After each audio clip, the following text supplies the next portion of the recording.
So hello guys, welcome back to another new video. तो आपने तो शिनचैन एनिमे सीरीज तो देखा ही होगा और आप में से काफ़ी लोगों का फेवरेट भी होगा शिनचैन के। ज़्यादातर एपिसोड्स में कॉमेडी होती है, लेकिन कुछ एपिसोड्स इसके ऐसे भी हैं जो अपने पीछे एक बहुत बड़ी मिस्ट्री छोड़ गए हैं। तो आज की इस वीडियो में हम कुछ ऐसे ही top 5 unsolved mysteries of Shinchan series के बारे में बात करने वाले हैं। तो बिना देरी करे वीडियो को स्टार्ट करते हैं। Let's get started. Those little high-waisted shorts, oh.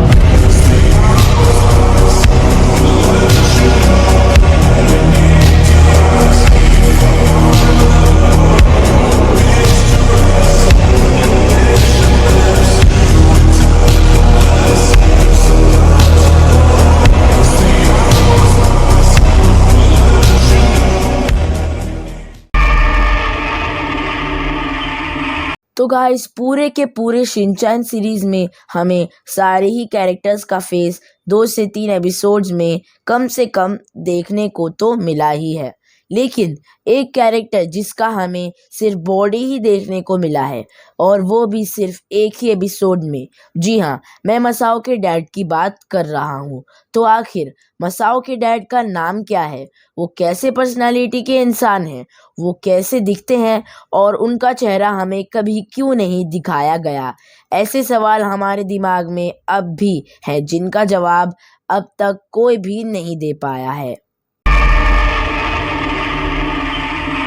तो गाइस, इस एपिसोड में हमें दिखाया जाता है कि शिनचैन की मॉम उसे शीशे के सामने लाकर खड़ा करती है और उससे कहती है कि तुमसे अच्छा शीशे के अंदर वाला बच्चा है। और उसके कुछ देर बाद जब वो दोनों वहां से चले जाते हैं, तो शीशे के अंदर से एक दूसरा शिनचैन बाहर आता है, जो कि असली दुनिया के शिनचैन की जगह लेना चाहता था। लेकिन अंत में शिनचैन अपने इमेजिनेशन से उस शीशे वाले शिनचैन को ख़त्म कर देता है। तो उसके बाद शिनचैन अपनी मॉम को शीशे के सामने बुलाता है और कहता है, अगर आप मेरे को ज़्यादा डांटेंगी तो मैं मिरर वाली मॉम को बाहर बुला लूँगा। और फिर जब वो दोनों वहाँ से जाते हैं, तो शीशे के अंदर से शिनचैन की मॉम बाहर आती है। तो क्या ये शीशा जादुई है? क्या हुआ शीशे वाले शिनचैन और शीशे वाले शिनचैन की मॉम का? ये एक बहुत बड़ी मिस्ट्री है। तो इस एपिसोड में शिनचैन जो है वो हिमावारी के हाइट को लेकर उसे चिढ़ाता है। तो बाद में जब वो सोने जाता है, तो सोने के बाद अचानक से उसकी नींद खुलती है और वो देखता है कि हिमावारी और उसकी मॉम उससे बहुत बड़े हो चुके हैं, या तो वो ही बहुत छोटा हो चुका है।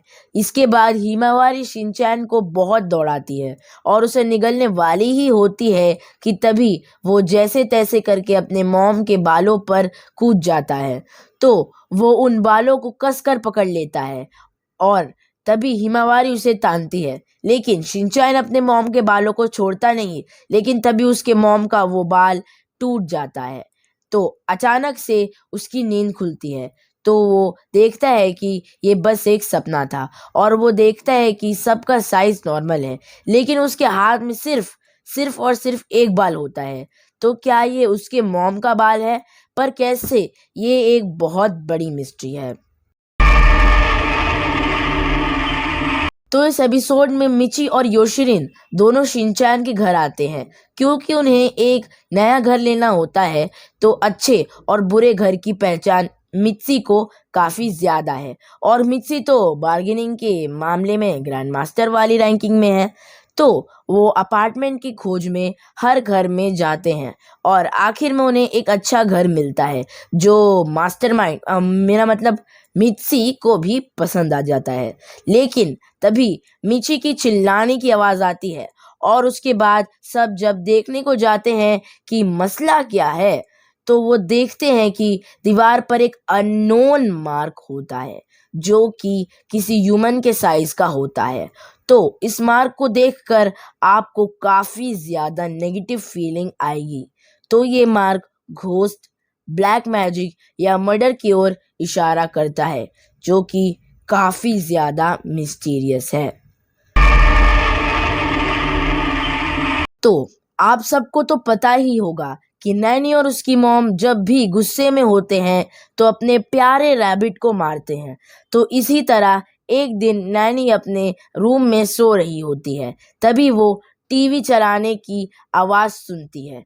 तो जब वो चेक करने जाती है तो वो काफी डर जाती है। वो अपनी मॉम को भी बुलाती है और वो भी काफी ज्यादा डर जाते हैं। तो वो इसलिए डरते हैं क्योंकि जो रैबिट है वो जिंदा होता है। जी हाँ, वही वाला रैबिट जिसकी गुस्से में जमकर धुलाई होती है। तो वो रैबिट उन्हें देख लेता है और वो उनसे काम कराता है। तो तभी नैनी की नींद खुलती है और वो अपने आप को बिस्तर पर पाती है। तो जब वो अपने रूम से बाहर नीचे आती है और अपने मॉम को इस सपने के बारे में बताती है, तो उसकी मॉम कहती है कि उन्होंने भी सेम टू सेम वही सपना देखा। पर कैसे? क्या ये रैबिट का रिवेंज था या बस एक कोइंसिडेंस? तो ये एक काफी बड़ी मिस्ट्री है। तो गाइस, आज की इस वीडियो में इतना ही। इस वीडियो को लाइक कर दीजिए, चैनल को सब्सक्राइब कर दीजिए, बेल आइकन दबाकर नोटिफिकेशन को ऑन कर दीजिए। तो अगली वीडियो में हम लोग फिर से मिलेंगे। अगली वीडियो तक के लिए बाय बाय।